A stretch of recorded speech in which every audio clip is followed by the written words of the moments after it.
A story that begins with an innocent family vacation, one that seemed perfect at first glance, but turned out to be a doorway into something far more sinister.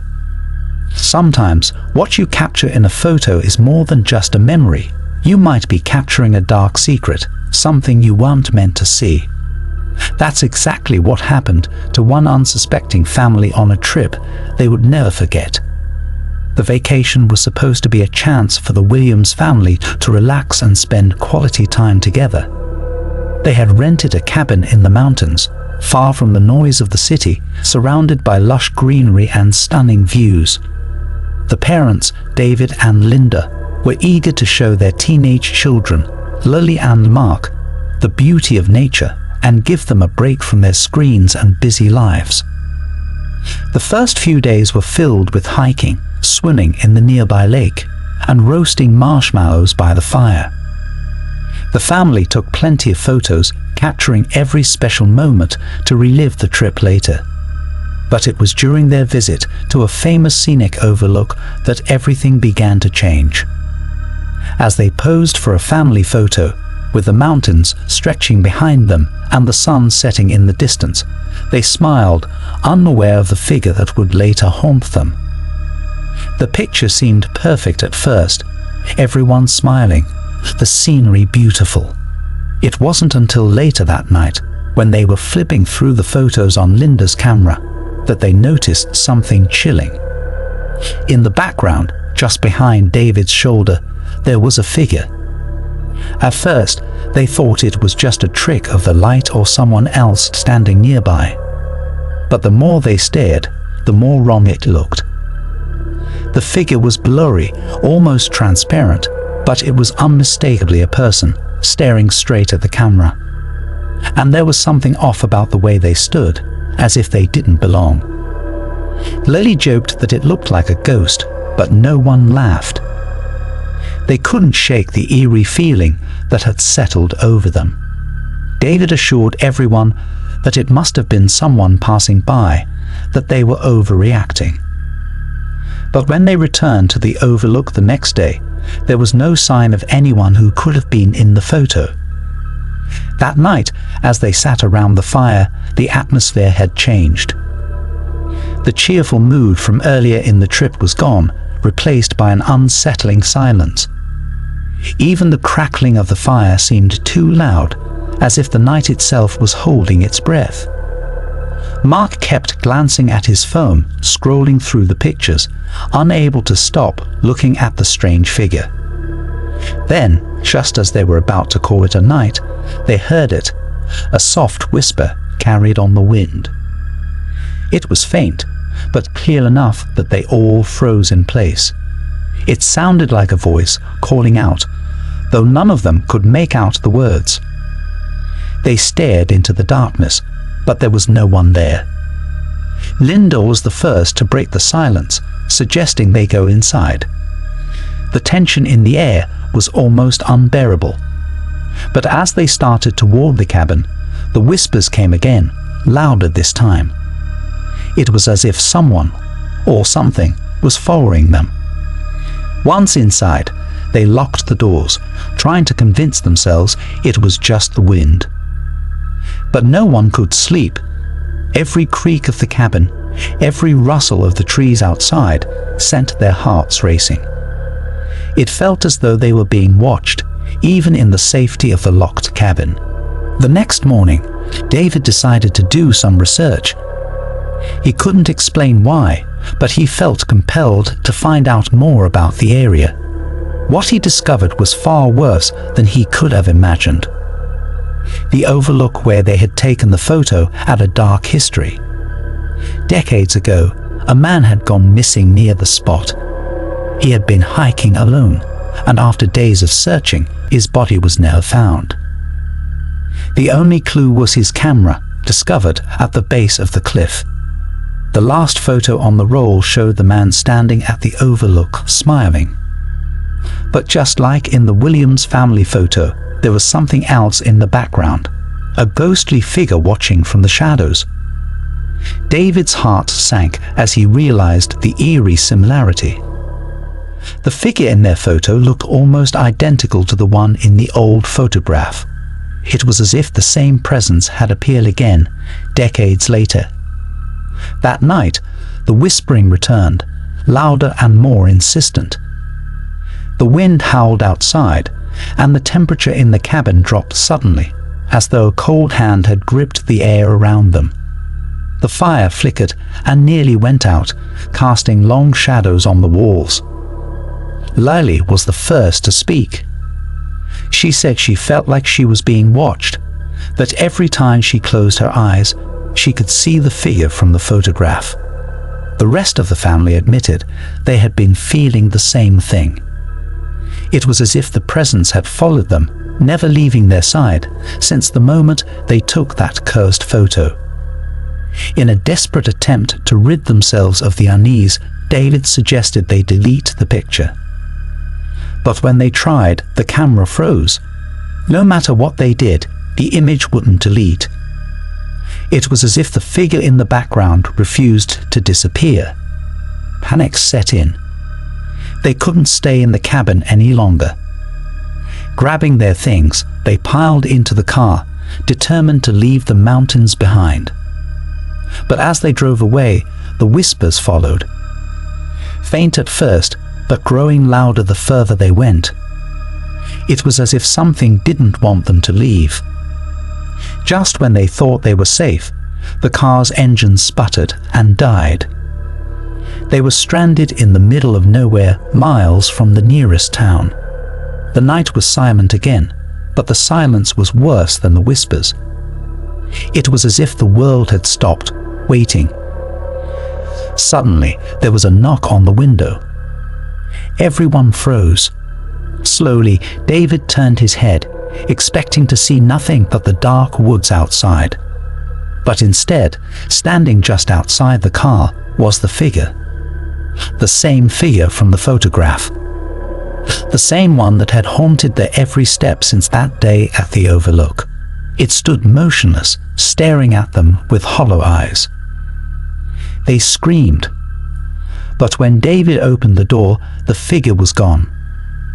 The next morning, a passing motorist found the family unharmed but shaken beyond belief. The car had started again without explanation, and they made it back home. But the photo remained, and every time they looked at it, the figure seemed a little closer.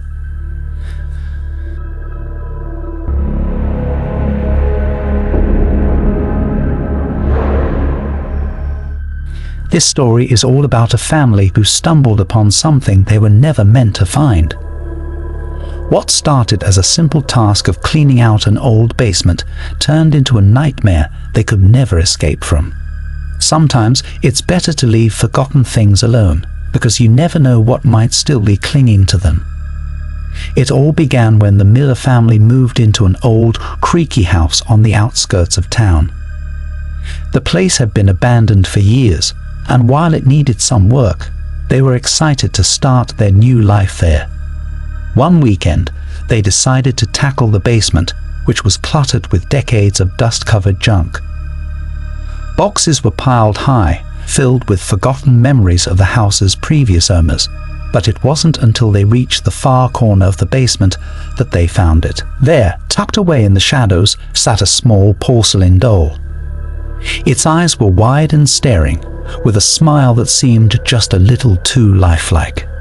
Sarah, the daughter, picked it up, wiping away the dust, and immediately decided she wanted to keep it. Her parents, Emma and David, didn't think much of it. It was just a harmless old toy after all. But that night, something changed. As the family settled in for bed, they heard a soft giggle echoing from the basement. It was faint, almost like a distant echo, but clear enough that they all froze in place. Sarah insisted it was just the wind, but Emma couldn't shake the feeling that it was something else. Something that didn't belong in their home. The next few days passed quietly, but the basement became a place they all avoided. Every time one of them ventured down there, they felt watched, as if a pair of unseen eyes were following their every move. Then one evening, while they were having dinner, Sarah claimed she saw the doll move. At first, her parents laughed it off, thinking it was just her imagination running wild. But deep down, they both knew something was wrong. That night, the giggles returned, louder this time. They seemed to come from just beneath their feet, as if the little girl was hiding in the walls, playing some kind of twisted game with them. Emma went downstairs to check, but found nothing out of place.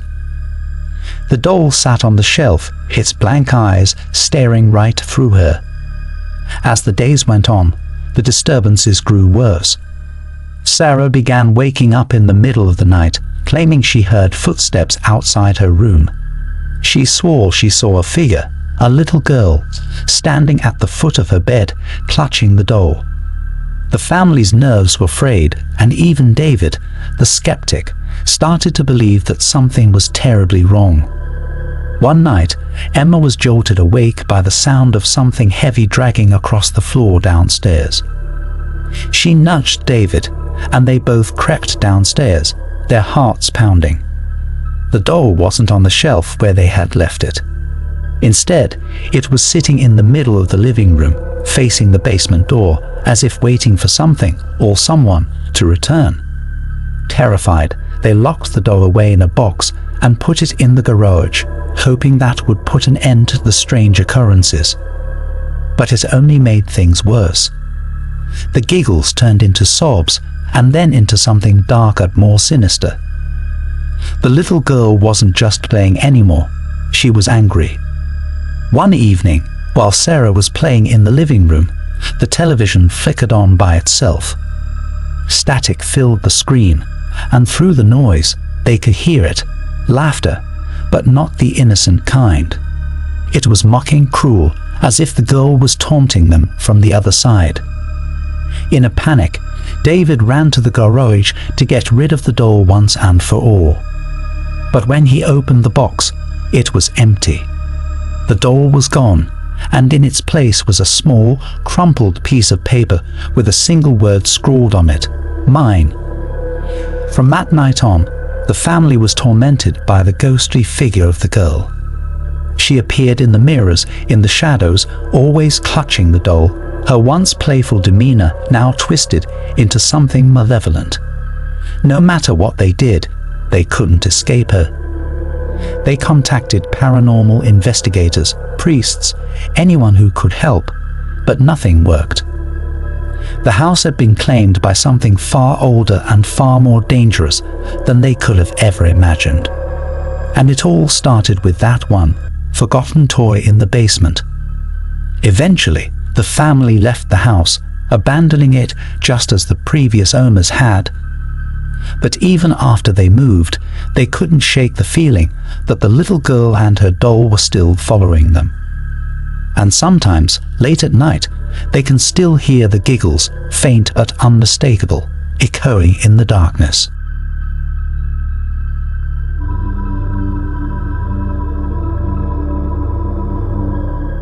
Let me tell you a story that still haunts the small town of Greenwood.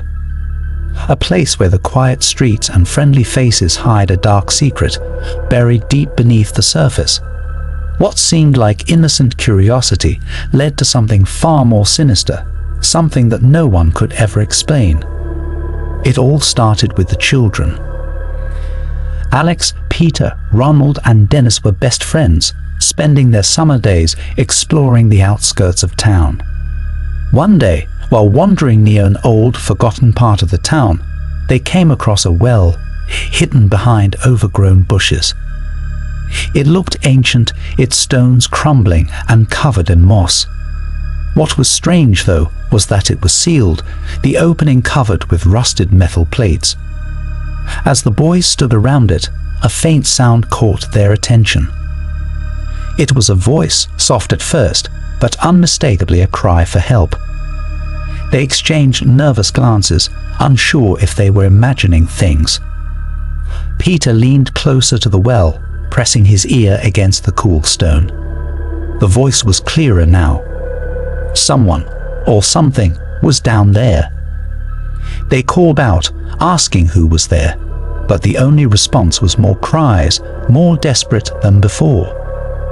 Ronald, the bravest of the group, suggested they lift the metal plate and see what was inside. Despite their fear, curiosity got the better of them, and together they managed to pry open a corner of the plate. The air around the well grew colder, and the cries for help turned into something else entirely, something that sent chills down their spines. The voice became distorted, unnatural, as if it was no longer human. The boys recoiled, slamming the plate back into place. But the sound wouldn't stop.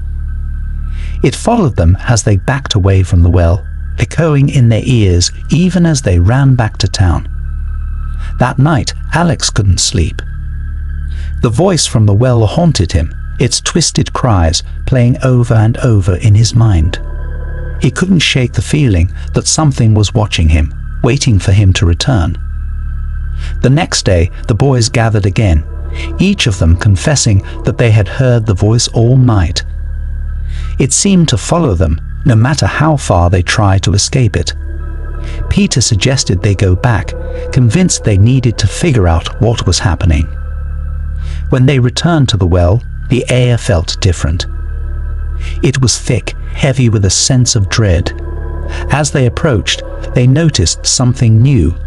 The metal plates covering the well had been shifted, as if someone, or something, had tried to open it from the inside. Their hearts pounded as they stood frozen, unsure of what to do. And then, without warning, the voice came again. But this time, it wasn't asking for help. It was laughing.